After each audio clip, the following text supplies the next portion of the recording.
여러분 안녕하십니까? 코인킹 곽두팔입니다. 이제 어제 리플과 SEC 소송의 방향성이 어느 정도 잡힐 수 있는 일정이 진행이 됐는데 지금 이게 문제가 아닙니다. 오늘도 무슨 말도 안 되는 또 굉장히 충격적인 SEC의 언급이 있었습니다. SEC에서 이더리움 거래 관할권을 주장하는 내용인데 지금 마치 이더리움 머지 업그레이드 완료 때를 기다린 것 마냥 칼날을 번뜩이기 시작했습니다. 만약 시간이 지나서 이 주장이 완전히 인정이 된다면 당연히 이더리움은 증권으로 보는 것이고, 그렇게 되면 이제 미국을 따라하는 우리나라 또한 암호화폐를 상품이 아닌 증권으로 볼 수밖에 없을 것입니다. 그럼 이제 업비트, 빗썸, 코인원 등 이런 거래소가 아닌 한국 거래소로 정식 등록을 해야 거래를 할 수 있고, 그럴 경우에 암호화폐 거래소인 업비트, 빗썸, 코인원 같은 곳에서 이제 대규모 상패가 이루어질 것입니다. 지금 SEC에선 리플을 모자라 그 전에 깔 게 없었던 이더리움을 머지 업그레이드가 되길 기다린 것 마냥 완료 후에 하나씩 건들고 있습니다. 지금 리플과 SEC의 소송은 둘만의 문제가 아닌 암호화폐 전체의 문제입니다. 제가 리플 홀더는 아니지만 리플이 승소를 해야 암호화폐를 증권으로 보지 않을 것입니다. 리플이 SEC 소송 이후에 200원대까지 내리꽂았었습니다. 슬슬 SEC가 이제 이더리움도 물어뜯으려고 하는데 어떻게 될지 저희 모두가 다 관심있게 지켜봐야 할 문제라고 생각을 합니다. 코인킹 곽두팔 영상 이제 시작을 하겠습니다. 영상이 앞서 아직 코인킹 구독과 좋아요를 눌러주지 않으신 분들은 구독과 좋아요 그리고 알림 설정까지 한 번씩 꼭 부탁드리겠습니다. 여러분들에게 도움이 되는 정보 그리고 관점을 드릴 수 있도록 최선을 다하겠습니다. 오늘 SEC에서 이더리움 검증 노드가 미국에서 가장 많이 운영이 되고 있기 때문에 모든 이더리움 거래는 미국에서 발생한 것으로 간주하는 것 같다고 디크립트가 보도를 했습니다. 이더스캔에 따르면 이더리움 노드의 45.85%가 미국에서 운영 중이라고 합니다. SEC는 어제 스파크스터 미등록 ICO 연류 혐의로 암호화폐 인플루언서 이안 발리나의 민사소송을 제기했는데 이 부분이 막말로 무슨 개소리인가 했습니다. 소송 69번째 문단에서 SEC는 이 사건이 본질적으로 전체 이더리움 네트워크가 미국 정부 권한에 속하기 때문에 이 문제에 대해서 제기할 권리가 있다고 주장을 했습니다. 아니 도대체 언제부터 이더리움 네트워크가 미국 정부 권한에 속해 있었는지 정말 처음 들어보는 소리입니다. 추가로 SEC는 발리나에게 전송이 된 이더리움이 이더리움 블록체인 노드 네트워크에 의해 검증이 됐으며 이더리움 네트워크는 다른 어떤 국가보다 미국에 더 밀집되어 있어 결과적으로 이러한 거래는 미국에서 발생했다고 합니다. 지금 가장 걱정인 부분이 이더리움을 대놓고 증권이다라고 말하지 않고 있습니다. 가장 피말리게 하려는 속셈이 보이는데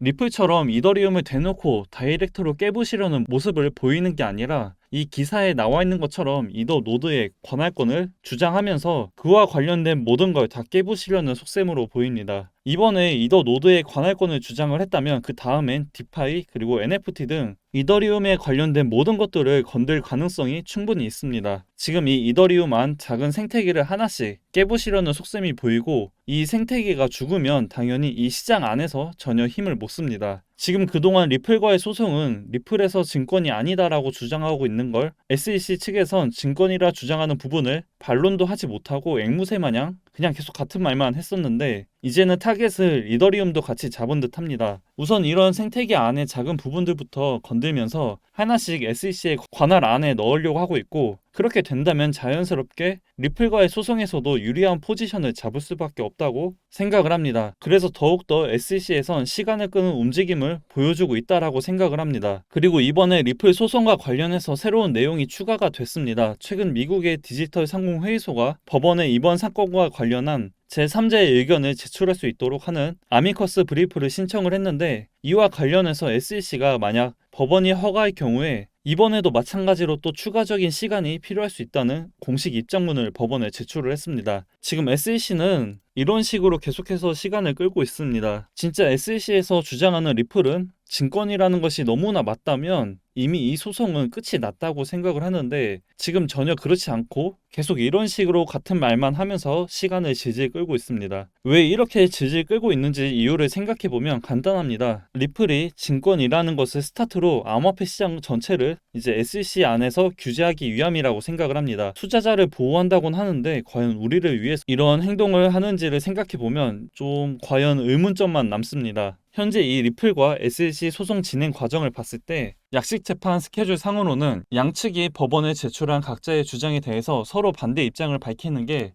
10월 18일입니다. 그런데 SEC는 추가적으로 법원이 디지털 상공회의소의 의견을 받아들이면 이것에 대해서 자신들의 의견을 밝혀야 하기 때문에 시간이 더 필요하다, 이런 얘기를 지금 또 하고 있고, 수년간 끌고 온 소송 결과가 항상 그래왔던 것처럼 매번 올해 안에 끝난다는 얘기는 많이 있었지만, 지금 SEC가 하는 걸 봤을 때 2022년 연내에는 마무리가 될지 잘 모르겠습니다. 과연 리또속일지 아닐지에 대해서 이제 좀 더 지켜볼 필요가 있겠습니다. 올해 리플의 재판 일정을 간단하게 말씀을 드리면 2022년 10월 18일에 어제 진행이 되었던 판결 내용에 대한 동의 및 반대에 관련된 자료를 제출할 예정이고, 2022년 10월 20일엔 다시 한번 관련 내용으로 합의를 진행할 예정입니다. 그리고 11월 15일엔 공식적으로 판결에 대한 내용을 제출하게 되고, 11월 17일엔 공식 재판이 진행이 됩니다. 그리고 12월 9일엔 재판 관련 판결 마무리 예정이 되어 있고, 12월 22일엔 이제 패배하는 집단의 재소 진행 가능성이 있는 일정이 있습니다. 이 부분들 이제 참고하셔서 리플 홀더 분들은 이제 꼭 도움이 됐으면 좋겠고, SEC에서 왜 이렇게 시간을 끌지 한번 생각을 해봐야 하는데, 지금 SEC 입장에서는 이번 소송에서 이기든 지든 무조건 시간을 끌어야 할 겁니다. 왜냐하면 어제 영상에서도 말했던 프레임워크 속 총 6개의 과제를 통해 미국의 가상자산 규제 전략 안에 그 답을 찾을 수가 있습니다. 가장 첫 번째, 이 내용만 봐도 알 수가 있습니다. 소비자, 투자자, 기업 보호는 SEC, CFTC 등 불법 행위 시정 노력 배가로 증권거래위원회 SEC와 상품선물거래위원회 CFTC 같은 규제 당국을 통해 가상자산 관련 불법 행위 조사와 집행 조치를 적극 추구하도록 장려하겠다고 밝혔습니다. 미국 규제 당국이 가상자산 대상 실질 규제를 적용하는 날이 이제 점점 가까워질 전망입니다. 지금 이런 내용들만 봐도 미국 정부에선 SEC 그리고 CFTC 같은 규제 당국을 통해 가상자산 관련 불법 행위 조사와 집행 조치를 적극 추구하도록 장려하겠다고 밝힌 상태이고, 지금 SEC가 리플과의 소송 중에서도 증거가 있다고만 하고 있지 명확한 증거 제시나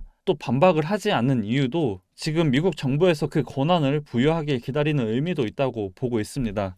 우선 저는 리플 매수를 추천하지도 또 홀더도 아닙니다. 최근 영상에서 이렇게 리플을 집중적으로 다루는 이유는 SEC에서 점점 이 암호화폐 시장을 집어삼키려는 움직임을 보여주고 있다고 생각을 합니다. 이제 여러분들께서도 이로 인한 피해를 줄이기 위해선 이런 정보들을 꼭 알아야 할 필요가 있다고 생각을 합니다. 리플이 하루빨리 소송에서 이겨야 암호화폐 투자를 하는 모든 사람들에게 호재입니다. 홀더는 아니지만 모두를 위해서 이제 하루빨리 이 문어머리 아저씨한테 벗어나 잘 해결이 됐으면 좋겠습니다. 제가 계속 강조드리는 카톡방입니다. 고정 댓글에 있는 링크로 참여라고 보내주시면 되고, 저뿐만 아니라 웰시 트레이더 분들이 함께 실시간으로 공유하고 있으니 앞으로 나올 변동성에서 상황에 맞게 대응하여 이제 많은 수익을 내시길 바랍니다. 거기에 앞서 이번 주 입장하게 되시면 저희 웰시 소속 비트갱스터님의 시크릿방을 같이 함께 입장 도와드릴 겁니다. 파동뿐만 아니라 거시 경제도 함께 다뤄주는 방이기 때문에 매매와 공부까지 무조건 도움이 되실 거라고 생각을 합니다. 이번 주까지 진행될 이벤트 기획이기 때문에 꼭 코인킹에서 참여하시길 바라고, 저도 이제 다른 프로젝트를 끝내고 준비되는 대로 코인킹 관점방 소식으로 찾아뵙겠습니다. 그럼 저는 이제 다음 영상 준비해서 다시 오도록 하겠습니다. 여러분들의 좋아요, 구독과 댓글은 항상 저에게 큰 힘이 되니 많이 부탁드리겠습니다. 항상 시청 감사하고 코인킹 곽두팔이었습니다.